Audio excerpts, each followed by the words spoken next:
Aujourd'hui, c'est le festival départemental des pratiques partagées. C'est la 4e édition de cette manifestation qui rassemble 800 personnes en situation de handicap avec des personnes valides. Donc les personnes handicapées proviennent de structures d'accueil spécialisées, de centres médico-sociaux, et les personnes valides essentiellement des établissements scolaires, donc des collèges pour la plupart, et quelques écoles primaires et également des centres de loisirs de l'ensemble du département de la Seine-Saint-Denis.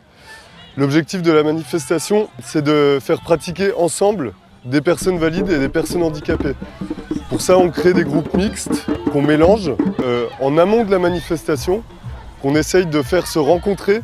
Donc on a des collèges qui vont visiter des ESAT ou des IME pour créer du lien et de la relation, visiter les environnements des uns et des autres, et de faire en sorte que du coup ces mêmes personnes se retrouvent le jour J pour pratiquer ensemble 25 activités sportives. Le Festival des pratiques partagées rentre totalement dans la politique d'inclusion et d'accès à la citoyenneté des personnes en situation de handicap. Et dans le cadre de la candidature des Jeux Olympiques et Paralympiques de 2024, ça peut être un formidable accélérateur pour réduire les inégalités.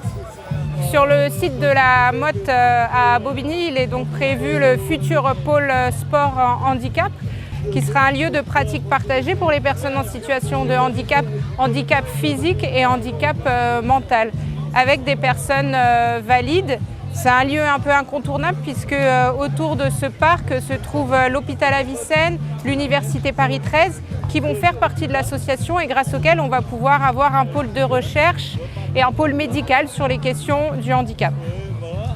C'est une initiative qui pour moi est formidable. J'étais déjà présente l'année dernière et j'avais déjà vu le potentiel de ce genre d'initiative qui permet de sensibiliser, de faire connaître et de rendre accessible le sport, y compris pour quelqu'un qui a priori se dit bah, moi je ne peux pas faire de sport parce que je suis dans une chaise roulante, ou mon fils, ma fille ne peut pas faire de sport parce qu'il a tel ou tel handicap. Bah, là on démontre avec ce type d'initiative que tout le monde peut en faire. Tout le monde peut en faire et à son niveau. Je suis vraiment ravie d'être là aujourd'hui et surtout d'en être la marraine pour pouvoir continuer à parler de ce festival et faire en sorte qu'il perdure et surtout qu'il soit dupliqué un peu partout.